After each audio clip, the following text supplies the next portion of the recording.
అందరికీ నమస్కారం. నేను మీ సింగర్ ప్రవస్తి. సో నేను ఇప్పుడు ఈ వీడియో చేయడానికి కారణం పార్థతీగ సిల్వర్ జూబ్లీ సిరీస్లో జరిగిన ఇంజస్టిస్ అంతా ఎక్స్పోజ్ చేద్దామని. మీ అందరికీ తెలుసు నేను దానిలో పార్టిసిపేట్ చేశానని. సో అక్కడ ఏదైతే జరిగిందో అదంతా నేను ఇక్కడ క్లియర్గా చెప్తాను వీడియోలో. స్టోరీస్ పెట్టాను, చాలా మంది థౌజండ్స్ ఆఫ్ రిప్లైస్ వచ్చాయి స్టోరీకి ఏం జరిగింది అని. సో దీనిలో అంతా నేను క్లియర్గా ఎక్స్ప్లెయిన్ చేస్తాను. మిస్ అవ్వకుండా లాస్ట్ వరకు ఈ వీడియోని చూడండి. సో ఈ వీడియో చేద్దాం అనుకునే ముందు చాలా మంది ఆపడానికి వచ్చారు నన్ను ఈ మ్యూజిక్ ఫీల్డ్ నుంచి. బికాజ్ నీ కెరియర్ ఎఫెక్ట్ అవుతుంది, నీకు మంచి ఫ్యూచర్ ఉంది, ఎందుకు పాడు చేసుకుంటున్నాను చాలా మంది ఆపడానికి ట్రై చేశారు. కానీ నేను ఇంకా డిసైడ్ అయ్యాను నాకు మ్యూజిక్ ఫీల్డ్కి సంబంధం ఉండదు అని. బికాజ్ ఇంత ఇండస్ట్రీస్ జరిగేటప్పుడు నాకు ఉండాలని లేదు. పార్థతీగ రియాలిటీ షోస్ అనే కాదు, దాని బయట కూడా చాలా జరుగుతున్నాయి. I make a different video for that.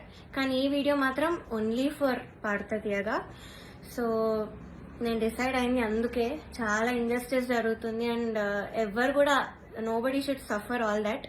అందుకే నేను ఈ వీడియో చేస్తున్నాను. ఆల్సో చాలా మంది అడిగారు అసలు ఈ సీజన్ కి ఎందుకు వెళ్ళావు, అసలు మళ్ళీ ఎందుకు వెళ్ళావు పార్థతీగకి, సూపర్ సింగర్ లో విన్నర్ అయ్యావు కదా అని చాలా మంది పెట్టారు. ద రీజన్ ఇస్ యాక్చువల్లీ నేను 2017లో ఎస్పీబీ సార్ ఉన్నప్పుడు పాడాను. చాలా చాలా బాగా జరిగింది ఆ సీజన్. అసలు ఎలాంటి ట్రామాటిక్ ఎక్స్పీరియన్స్ అవ్వలేదు, చాలా హ్యాపీగా సాగిపోయిన సీజన్ అంతా కూడా. అప్పుడు డైరెక్టర్ శాస్త్రి అంకుల్ ఉండేవాళ్ళు అండ్ ప్రొడక్షన్ హౌస్ కూడా డిఫరెంట్ ఉండేది అప్పట్లో, ఇప్పుడున్న ప్రొడక్షన్ కాదు. సో అది చాలా పీస్ఫుల్ గా చాలా బాగా జరిగింది ఫైనల్స్ వరకు కూడా. అండ్ నాకైతే చాలా ఐవ్ లెర్న్ సో మచ్ ఆ సీజన్ లో, చాలా బాగుండింది. సో అదే ఎక్స్పెక్టేషన్ తో ఈ సీజన్ కి వచ్చాను. ఆల్సో ఎక్స్పోజర్ వస్తుంది కదా అని. సూపర్ సింగర్ విన్నాక నాకు అంత ఆపర్చునిటీస్ ఏం రాలేదు. సో దీనిలో చేస్తే వస్తుంది కదా, ఎక్స్పోజర్ ఉంటుంది కదా అని ఒక థాట్ తో వచ్చాను. అండ్ దానిలో తప్పేం లేదు కదా. సో ఆ ఒక్క థాట్ తోనే నేను ఈ సీజన్ కి వచ్చాను. కానీ అంతా ఆపోజిట్ జరిగింది. సో మొన్న థర్డ్ షెడ్యూల్ షూట్ అయింది. టాప్ 12లో నన్ను ఎలిమినేట్ చేశారు. యాక్చువల్లీ ఫస్ట్ షెడ్యూల్ నుంచి కూడా చాలా జరిగాయి. అప్పుడే నేను క్విట్ అవుదాం అనుకున్నాను, బట్ కాంట్రాక్ట్ సైన్ చేశాను. So I had no option. మీరు అనుకోవచ్చు ఎలిమినేట్ అయింది కాబట్టి ఇదంతా ఇప్పుడు కోపంతో చెప్తుందేమో అని, కానీ కాదు. ఉన్నప్పుడు నేను చెప్పలేను, కానీ ఎలిమినేట్ చేశాక నాకు ఆ ధైర్యం వచ్చింది అంతా చెప్పడానికి. సో జడ్జెస్ గురించి కానీ అక్కడ ఆ ప్రొడక్షన్ వాళ్ళు ఎలా ట్రీట్ చేశారని కానీ నేను అంతా దీనిలో బయట పెడతాను. సో నేను ఒక గుడ్ థింగ్ తో స్టార్ట్ చేస్తాను. పార్థతీగలో ఒక good thing orchestra. Krishna uncle వాళ్ళు ఆ సీజన్ లో ఎవరైతే ఉన్నారో వాళ్ళే ఈ సీజన్ లో కూడా ఉన్నారు. వాళ్ళు మాత్రం చాలా సపోర్ట్ చేశారు, అందరితో ఒకేలా ఉంటారు. అండ్ మెంటర్ శ్రీనివాస్ సార్, ఆయన కూడా నన్ను ఎప్పుడు కూడా you are the most talented అని మొన్న కూడా నాతో వచ్చి చెప్పారు. సో వీళ్ళిద్దరికి మాత్రం I'm very very thankful. They are my favourite people. So this is the only good thing పార్థతీగ ఈ సీజన్ లో. సో ఫస్ట్ నేను జడ్జెస్ దగ్గర నుంచి స్టార్ట్ చేస్తాను. First Sunita garu. Of course she's very beautiful. మీరు అంతే కైండ్ అని కూడా అనుకుంటారు, బట్ బ్యూటీకి కైండ్నెస్ కి ఎప్పుడు కూడా లింక్ ఉండదు. సో ఓకే, మీరు అబ్జర్వ్ చేయండి ఫస్ట్ ఎపిసోడ్ నుంచి కూడా ప్రతిసారి నేను స్టేజ్ మీదకి వచ్చిన ప్రతిసారి వాడు ఒక ఫేస్ ఇస్తారు. అది ఎవ్వరికి పెట్టరు ఆ ఫేస్, బట్ ఓన్లీ నాకు ఆ డిస్గస్టెడ్ లుక్ పెడతారు ఫేస్ మీద. ఇది యాక్చువల్లీ చాలా మంది వెల్ విషర్స్, నా ఫ్యాన్ పేజెస్ అందరూ కూడా నన్ను అడిగారు. కాబట్టి నేను స్క్రీన్ షాట్స్ పెడతాను. ఇది ఎందుకు ఇలా did something happen behind the screen, ఏమైనా అయ్యిందా మీ ఇద్దరికి, లేకపోతే ఏమైనా గొడవ అయిందా అని ఇలా చాలా మంది అడిగారు. ఎందుకు ఆవిడ అలా ఫేస్ పెడుతున్నారు మీరు రాగానే అని. సో కానీ నేను చాలా డిఫెండ్ చేయడానికి ట్రై చేశాను. బికాజ్ నాకు అప్పుడు తెలీదు, నేను ఏదో అలా ఆలోచిస్తున్నాను, వీళ్ళందరూ అలా ఆలోచిస్తున్నారేమో అనుకున్నాను. నాకు తెలియదు అప్పట్లో, ఐ డెంట్ రియలైజ్. సో నేను డిఫెండ్ చేశాను కూడా. సో నాకు ఎప్పుడు క్లారిటీ వచ్చిందంటే అంతరామమయం పాడే ముందు సౌండ్ చెక్ అయ్యేటప్పుడు ఇన్ ఇయర్స్ పెట్టుకున్నాను. అండ్ ఆవిడ దగ్గర ఒక మైక్ ఉంది, అది ఆన్ ఉంది. అది పాపం వాడికి తెలీదు, మైక్ ఆన్ ఉంది, నేను ఇన్ ఇయర్స్ పెట్టుకున్నాను. సో కీరవాణి గారితో ఇలా చెప్తున్నమాట, ఈ అమ్మాయికి అసలు హై రేంజ్ వాయిసే కాదు, హై పిచ్ రాదు, కానీ మేనేజ్ చేసేస్తారు, మీరు చూడండి, ఈ సాంగ్ లో తెలుస్తుంది చూడండి మీకు, అది ఇదని చాలా ఎక్కిస్తున్నారు సార్ కి. And it hurt me so bad stage మీద నించున్నప్పుడు. అప్పటికే నా సెల్ఫ్ ఎస్టీమ్ ఇలా ఆల్మోస్ట్ కిందకి దిగిపోయింది. చాలా ఏడుపు వచ్చేసింది ఆ టైంకి. కంట్రోల్ చేసుకొని లేదు I have to do this అని నేను అంతరామమయం పాడాను. అండ్ ఆ పాటకు వచ్చిన అప్రిసియేషన్ నాకు ఇంకే పాటకు రాలేదు అప్పటి వరకు. సో అంతరామమయంకి బయట ఎవరు కలిసినా కూడా అందరు చెప్పారు నాకు వాయిస్ చాలా బాగా వచ్చింది ఆ పాటలో అని, కానీ చాలా బాగుంది ఆ పాట అని. అది యాక్చువల్లీ చాలా సాంగ్స్ ఇచ్చాం రాముడు రావునికి, చాలా ఇచ్చాము. నేను ఏది ఇచ్చినా వద్దు వద్దు వద్దు అంటే ఇంకా లాస్ట్ ఆప్షన్ గా మేల్ సాంగ్ ఇచ్చాను అంతరామమయం. సో అదే సెలెక్ట్ చేశారు and I tried my best. Male song అయినా కూడా I gave my best. And of course నాకు ప్రతి సాంగ్ కి ఆవిడ దగ్గర నుంచి నెగిటివ్ కామెంట్స్ వచ్చాయి. అది మీరు నమ్ముతారు, జడ్జెస్ ఏదంటే అదే నిజం అనుకొని మీరు అఫ్ కోర్స్ నమ్ముతారు, ఓకే. బట్ అదర్ కంటెస్టెంట్స్ పాడేటప్పుడు I even give their names. ఇద్దరు, శ్రీధృతి అండ్ గాయత్రి అక్క, వీళ్ళిద్దరు పాడేటప్పుడు పిచ్చింగ్, ఎస్పెషలీ ధృతికి చాలా పిచ్చింగ్ ఇష్యూస్ వచ్చేటప్పుడు అయితే ఆవిడ ఇలా సైగలు చేసేవాళ్ళు, షార్ప్ అయితే ఇలా చెప్పేవాళ్ళు, అది మేము అందరం చూసాము. గాయత్రి అక్క కూడా షార్ప్ అయితే ఇలా కింద కింద ఫ్లాట్ బాడ్ అని చెప్పేవాళ్ళు, మొన్న కూడా అయింది అది. సో అంటే నాకు తప్పు లేకపోయినా మీరు అక్కడ కామెంట్స్ లో చెప్తున్నారు, వీళ్ళు చేశాక కూడా మీరు అక్కడ చెప్పకుండా సైగలు చేస్తున్నారు. సో అక్కడ నాకు నా మీద ఎందుకో గ్రడ్జ్ పెట్టుకున్నారని కూడా అర్థమైంది. Chandrabose garu, we all know he's a lyricist. So ఆయన రెస్పాన్సిబిలిటీ, లిరిక్స్ తప్పులుంటే ఆయన చెప్పాలి. సో నన్ను ఫస్ట్ 2 ఎపిసోడ్స్ బాగా మెచ్చుకున్నారు. ఇలాగ ప్రతి నోట్ గానీ భావం గానీ అసలు వదలకుండా పాడుతామని కూడా చెప్పారు నాకు.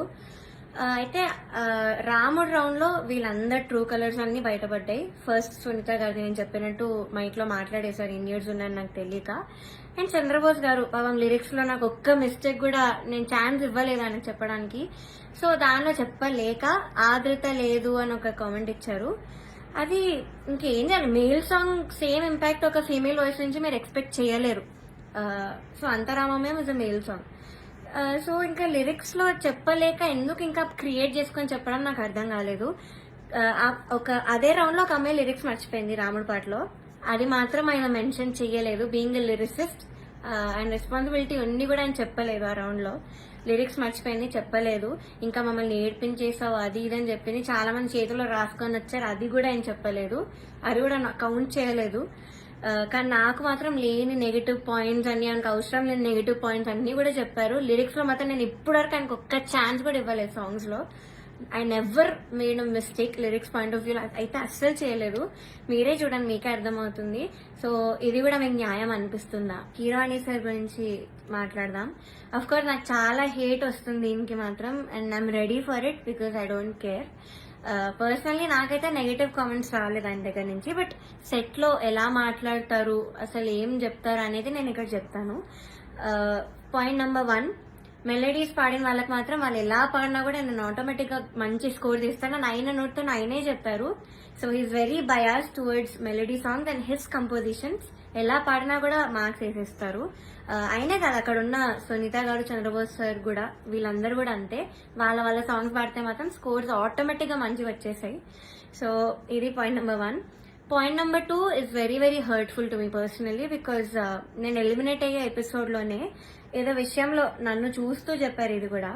సో ద థింగ్ ఇస్, నేను మీ అందరికీ తెలుసు సూపర్ సింగర్ లో నా ఫైనాన్షియల్ సిచ్యువేషన్ గురించి నేను అంతా బయట పెట్టాను. సో దానివల్ల నేను కొన్ని వెడ్డింగ్ షోస్ అలాంటివి చేయాల్సి వచ్చింది. సో ఈ పాయింట్ మీద సార్ మాట్లాడారు. ఏమన్నారంటే అసలు వెడ్డింగ్ షోస్ చేసేవాళ్ళు నా దృష్టిలో సింగర్సే కాదు, నాకు చాలా అసహ్యం, it's like you're disrespecting music అని ఈ మాట అన్నారు. చాలా చాలా బాగా అనిపించింది, అదేంటి అంత స్టేజ్ లో ఉన్నాయని ఇలా మాట్లాడారేంటి అని. సో ఇదొకటి, నన్ను చూస్తూ మాట్లాడారు ఇంకా. So it was very hurtful. Point number 3, so third వచ్చిన వాళ్ళకి ఆయన 1 lakh ఇస్తా అని చెప్పారు. 4th ప్రైజ్ వాళ్ళకి మూవీలో సాంగ్, అండ్ 5th ప్రైజ్ వాళ్ళకి ఆయన గ్రూప్ లో చేర్చుకుంటామని చెప్పారు సార్. సో ఇది ఎలా చెప్పారంటే, 5th ప్రైజ్ వచ్చిన వాళ్ళకి నా దగ్గరకి కొంతమంది రోజు వచ్చి చాకరీ చేస్తూ ఉంటారు, వాళ్ళ ట్రూప్ లో జాయిన్ చేసుకుంటా అని చెప్పారు. ఇలా చాకరీ అనే వర్డ్ వాడారు. అంటే ఇది డిస్రెస్పెక్ట్ఫుల్ కాదా? So this was very very bad. అంటే అలా అనకూడదు, సింగర్స్ ఇలా చాకరీ చేసిపోతారు, నన్ను మిమ్మల్ని కూడా జాయిన్ చేసుకుంటారని ఇలా అన్నారు. సో మీకు ఎలా అనిపిస్తుందో ఇంకా మీరు ఆలోచించండి ఒకసారి. డైరెక్టర్ జ్ఞాపిక ప్రొడక్షన్స్ వాళ్ళ అనిల్ గారు అండ్ హిజ్ వైఫ్, వీళ్ళే మెయిన్ అక్కడ అంతా కంట్రోల్ చేసేది, అంతా వెనకాలంతా చేసేది వీళ్ళే. సో ఫస్ట్ పాయింట్ వచ్చేసి సాంగ్ సెలెక్షన్. ఫస్ట్ నేను మీకు చెప్పినట్టు జడ్జెస్ అక్కడ బయాస్డ్. సో కిరాణి సార్ ఏమో మెలడీస్ వాడితే వేసేయడం, ఆయన కంపోజిషన్స్ వాడితే వేసేయడం, చంద్రబోస్ సార్ కూడా అంతే, సునీత గారు కూడా అంతే సేమ్. సో ఇలా తెలిసేసరికి ఒక కంటెస్టెంట్ కి మాత్రం ఓన్లీ వాళ్ళ సాంగ్ ఇచ్చారు, మోస్ట్లీ వాళ్ళ సాంగ్ ఇచ్చారు ప్రతి రౌండ్ లో. ఇంకో కంటెస్టెంట్ కి ఏమో నీకేం వచ్చో చెప్పు ఆ సాంగ్ ఇచ్చేస్తామని చెప్పి ఇలా ఇచ్చారు ఒక కంటెస్టెంట్ కి. సెకండ్ పాయింట్, ఆ కంటెస్టెంట్ ఒక రోజు రాలేదు అనేసరికి అంతా షఫుల్ చేసేసి ఎపిసోడ్స్ అని ఏదేదో చేశారు. అండ్ అలాంటప్పుడు ఇంకెందుకు ఆడిషన్స్ పెట్టి అందరినీ తీసుకొని, ఎందుకు అసలు పార్వతి అంతమంది తీసుకొని ఒక్క అమ్మాయితో చేయొచ్చు కదా సిల్వర్ జూబ్లీ సిరీస్ అని. సో అదొకటి. థర్డ్ పాయింట్ వచ్చేసి ఫ్యూచర్ లో ఒక ఎలిమినేషన్ జరుగుతుంది నాకంటే ముందు, అని మీరు చూస్తారు ముందు ఎపిసోడ్స్ లో. అయితే ఇది చాలా కామెడీగా అంటుంది, మీరు నమ్మలేరు కూడా. ఇద్దరిని తీశారు, ఒక అమ్మాయిని ఒక అబ్బాయిని. అయితే కరెక్ట్ షూట్ ఇంకో 2 days లో ఉందనగా వాళ్ళకి సాంగ్స్ మార్చేశారు, ఆ ఇద్దరికే సాంగ్స్ మార్చారు with a very funny reason. కిరాణి సార్ కి రాగం నచ్చదు అని, శివరంజని అనే రాగం నచ్చదు అని వీళ్ళిద్దరిని తీస్తారు. కామెడీ ఏంటంటే అదే రాగంతో ముందు స్కెడ్యూల్ ఒక అబ్బాయి పాడాడు, అబ్బాయికి బాగానే మార్క్స్ వచ్చాయి. అదే స్కెడ్యూల్ లో ఇంకొక అబ్బాయి కూడా పాడాడు, అబ్బాయి కూడా బాగానే మెచ్చుకున్నారు, మంచి కామెంట్స్ వచ్చి అన్ని వచ్చాయి. బట్ వీళ్ళిద్దరికి మాత్రమే సాంగ్స్ మార్చేశారు. అయినా కూడా దీస్ టూ పాపం ఆ టైంకి నేర్చుకొని I think they did very well మార్చినా కూడా. కానీ వాళ్ళనే ఎలిమినేట్ చేశారు యాజ్ ఎక్స్పెక్ట్. నేను అప్పుడు అనుకున్నా యాక్చువల్లీ సాంగ్ ఇలా మార్చేసి అంతే ఏదేదో చేస్తున్నారో, నేను అప్పుడు అనుకున్నా వీళ్ళిద్దరిని తీసే ఛాన్స్ ఉంది అని. And the thing is కిరాణి sir రాగం నచ్చకపోతే మరి ఎందుకు చేశారో తెలీదు. అంతర్యామి అనే పాట అదే రాగంలో చేశారు.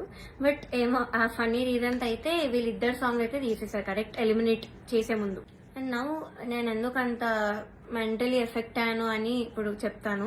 ఫస్ట్ థింగ్, నేను చెప్పినట్లు డిస్క్రిమినేషన్ అది, ఇంకా జడ్జెస్ యొక్క డిస్గస్టెడ్ లుక్ తో నన్ను చూడడం, ఎప్పుడు ఒక చీడ పురుగును చూసినట్టు చూడడం, they treated me like I'm worthless. So అలా ట్రీట్ చేశారు, జోక్స్ వేశారు వాళ్ళు కూడా నా బాడీ మీద. ఇవన్నీ నాకు ఆడియన్స్ ద్వారా తెలిసి వాళ్ళకి వినిపిస్తుంది కాబట్టి వాళ్ళు పక్కనే ఉంటారు.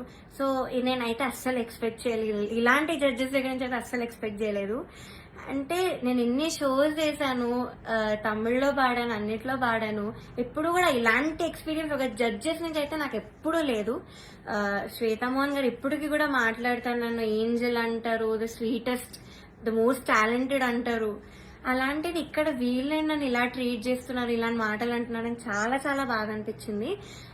అండ్ సెకండ్ థింగ్, ప్రొడక్షన్ వాళ్ళు ఎస్పెషల్లీ అవుట్ఫిట్స్ విషయంలో మమ్మల్ని బొడ్డు కిందకి కట్టుకో, సారీస్ ఇచ్చి కిందకి కట్టుకో, ఇలా ఎక్స్పోజింగ్ చేయన్న వేలో చెప్పారు. చాలాసార్లు తిప్పేవాళ్ళు నన్ను ఎస్పెషల్లీ కరెక్ట్ పాడే ముందు. అంటే ఎగ్జాస్ట్ అయిపోయేదాన్ని ఆ టైంకి, అయినా కూడా ఐ గేవ్ మై బెస్ట్, అది వేరే విషయం.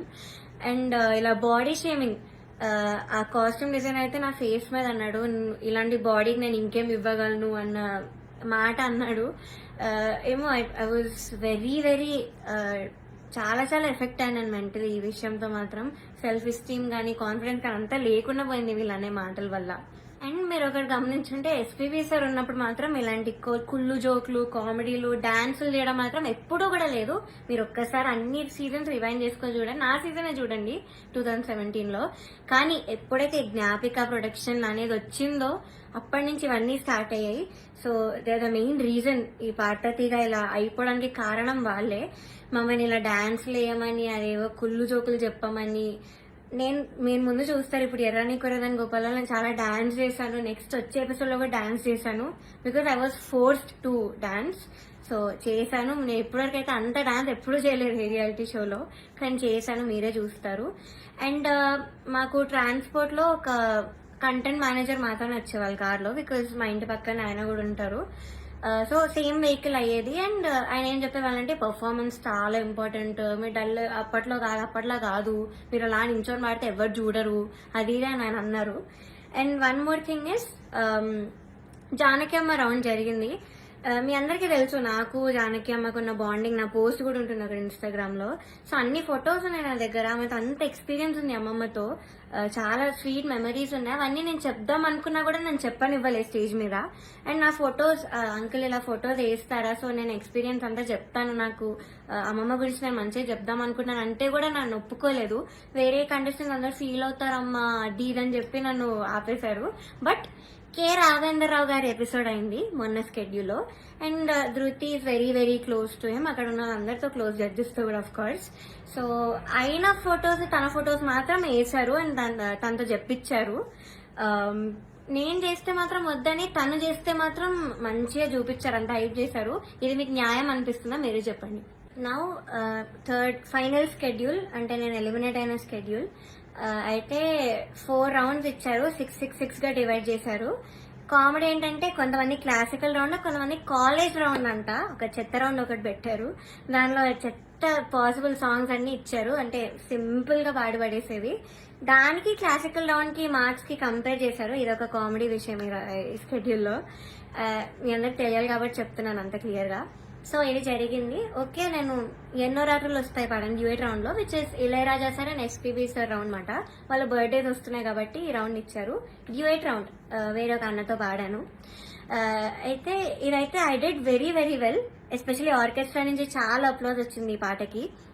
నా హై నోట్స్ మీద ఎక్కువ మెచ్చుకున్నారు, చాలా బాగా వచ్చింది, వాయిస్ లో చాలా బాగుండింది, చాలా హాయిగా ఉండింది మైక్ లో. ఆ రోజు వింటుండే సిస్టమ్ లో చెప్పారు, ఆ రోజు స్టేజ్ మీద. నాకైతే పక్కకు పిలిచి కూడా చాలా మంది చెప్పారు. కానీ సునీత గారు ఆఫ్ కోర్స్ మళ్ళీ అదే కామెంట్, నీకు రేంజ్ లేదు, నీకు హై నోట్స్ రావు, నీకు స్కేల్ ఎక్కువ అయిపోయింది, యూ ఆల్వేస్ స్ట్రగుల్, మనం దీని మీద మాట్లాడుకోవాలి అని చెప్పారు.